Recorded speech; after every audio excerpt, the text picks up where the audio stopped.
Today we're going to talk all about zero and negative calorie foods.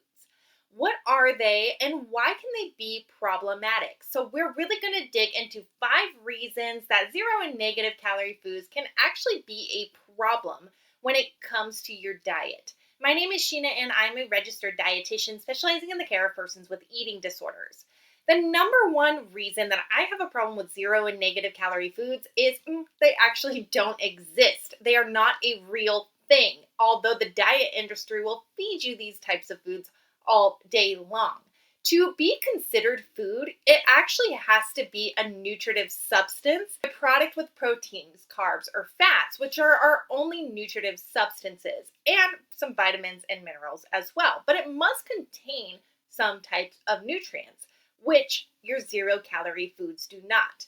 Now, negative calorie foods can contain nutrients, however, they also do not exist, and we will dig into why. When it comes to zero calorie foods, there's a lot of things that are listed, such as pickles, chewing gum, zucchinis, celery, and a few other vegetables that are considered zero calorie. However, these foods often do contain a small amount of calories. So to be labeled as zero calorie, it usually has 5 calories per serving or less. Now, while this is a very low calorie food, these are actually not zero calorie foods.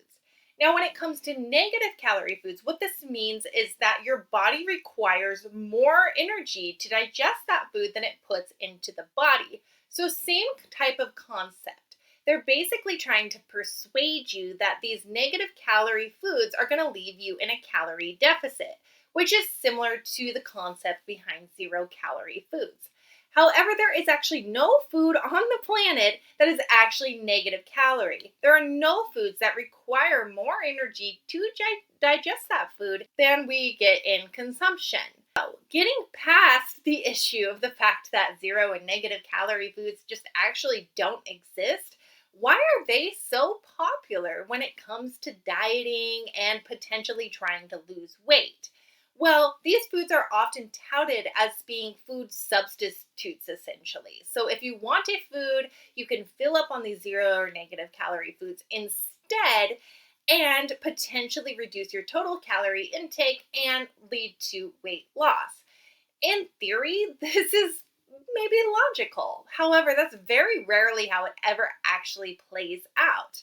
So, because these foods, these or negative calorie foods, are non nutritive, our body actually is still seeking out nutrients, even though the volume in our tummy is full. So we might fill up on things like cucumbers, celery, etc., or these other non-nutritive substances, but our body still knows that it hasn't had any nutrition. So actually, we might end up actually consuming more calories than we normally would have because our body is now in this seeking behavior. It knows that it has gotten volume into the body, but it also knows that it has not gotten any nutrition into the body.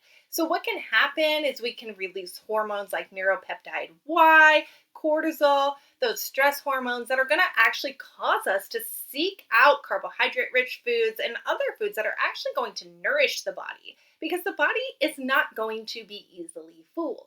So that's another issue with these zero and non-calorie foods. In addition, when we're filling up on these types of food, they can cause lots of bloating or other GI issues, which can just feel really uncomfortable.